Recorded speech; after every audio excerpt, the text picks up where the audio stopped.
Magandang umaga po sa inyong lahat. Welcome po sa ating morning tilaok.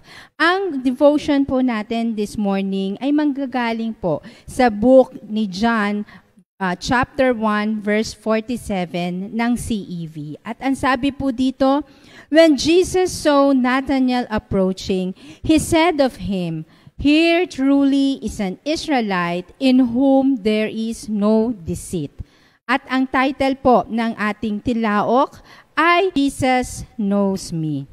Para po mas maintindihan natin ang istorya ni Nathanael, I suggest you read John chapter 1 verses 43 hanggang 50. Heto po yung story how Jesus called his followers. As we read in the Bible, during that time, Jesus went around. Naglilibot-libot po siya para ipaalam sa mga tao about God's plan of salvation and His greatness. Nang siya ay nagawi sa Galilee, natagpuan niya doon si Philip at sinabihan niya ito na sumunod sa kanya, na ginawa naman ni Philip. Dahil sa sobrang saya or excited siguro si Philip, ng mga panahon na yon, kaya nung nakakita siya ng kaibigan niya, nung nakita niya si Nathanael, binida niya agad si Jesus. Sinabi niya dito, "Uy, nakita na namin yung sinasabi ni Moses at ng mga propeta. Nakita na namin si Jesus of Nazareth, ang anak ni Joseph." So, Nung narinig yon ni Nathanael, parang nagkaroon ng pagdududa sa kanya. At parang, kung nabasa nyo nga yung passage na yun, parang may pagtaas ng kilay si Nathanael kay Philip, na parang sinasabi niya na, so what?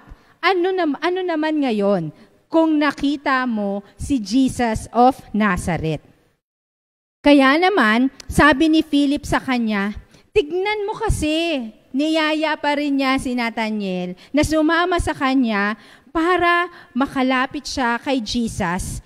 At nung lumapit si Nathanael, nung papunta na sila, si Nathanael at si Philip palapit kay Jesus, biglang sinabi ni Jesus na narito ang isang tunay na Israelita na sa kanya'y walang daya. Ang pinapatukuyan ni Jesus dito ay si Nathanael. Sinabi ni Jesus yon na siya ay isang tunay na Israelita na walang daya. Nagulat si Nathanael sa nasabi ni Jesus sa kanya. Nagulat siya, nakilala pala siya ni Jesus. Sabi nga doon ni Nathanael sa verse 48, "How do you know me?" At ang sabi ni Jesus, "I saw you, nakita kita habang ikaw ay nandoon sa ilalim ng fig tree." Kaya doon nabanggit na sabi ni Nathanael na si Jesus ay ang anak ng Diyos at siya ay ang hari ng Israel. You see, kapatid, God sees our hearts. He knows our thoughts, and we can never deny or hide anything from Him. Yes, nakita natin na sa una nagkaroon ng pagdududa kay Nathanael. Pero may pagdududa man, andon yung pagnanasa niya na makita si Jesus at malaman ang tungkol sa sinasabi ni Philip, na kaya sumama siya dito kay Philip. Pangalawa, hindi nahiyang nagtanong si Nathanael kay Jesus. Sabi ni Nathanael, "How do you know me? Paano mo ako nakilala?" Jesus says na there is no deceit in Nathanael's heart. Nathanael spoke according to his heart. Kaya nga, nung nasabi niya doon sa verse 43 to 50, kung babasahin nyo, meron bang magaling na bagay sa Nazaret? May pagdududa. Pero hindi naging dahilan yon para lumapit si Nathanael at malaman, makilala yung tinutukoy ni Philip. Sabi nga, huwag mahiyang magtanong, Lalo na kung ito ang magiging solusyon to give you peace. Mas okay ang nagtatanong kaysa than to pretend that you understand and just accept things just as they were. Baka mapahamak lang tayo. Mas mainam na inaalam natin ang mga bagay-bagay kesa magpapadala na lang tayo sa agos. Kasi baka tayo ay malunod at makamatayan natin iyon. Kapatid, I hope you are not pretentious. I hope naniniwala ako na the fact that you are watching our tilaok right now, you are reaching to God.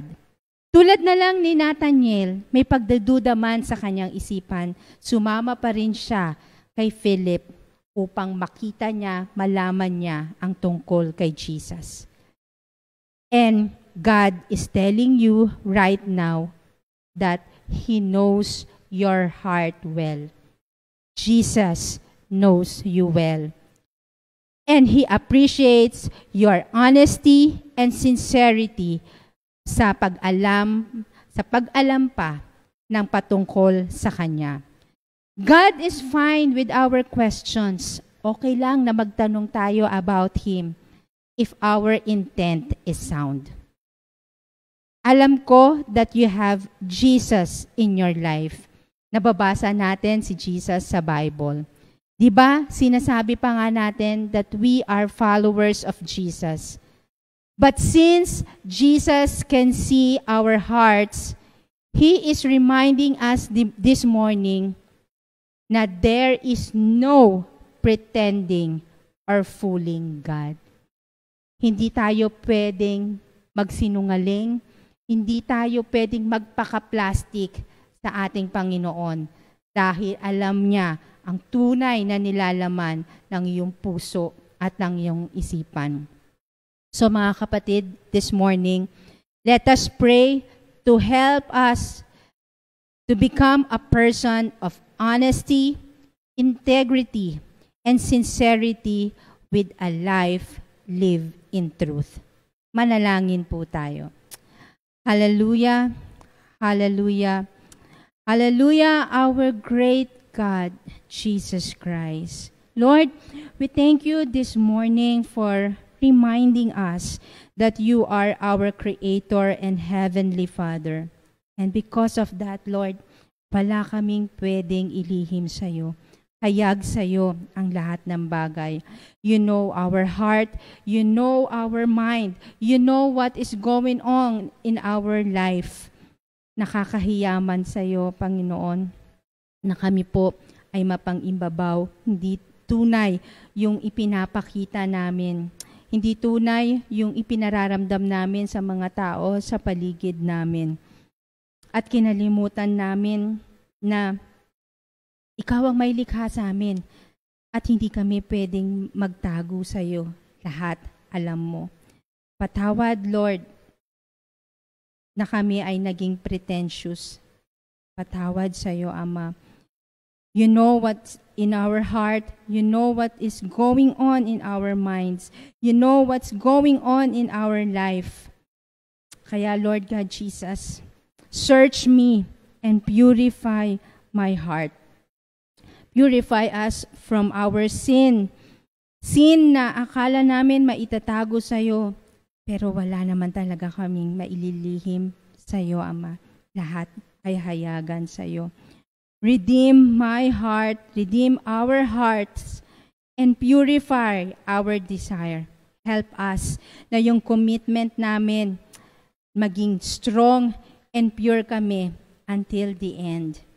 And then, Lord God, we are praying for our brother Jimmy Geronimo na may karamdaman right now.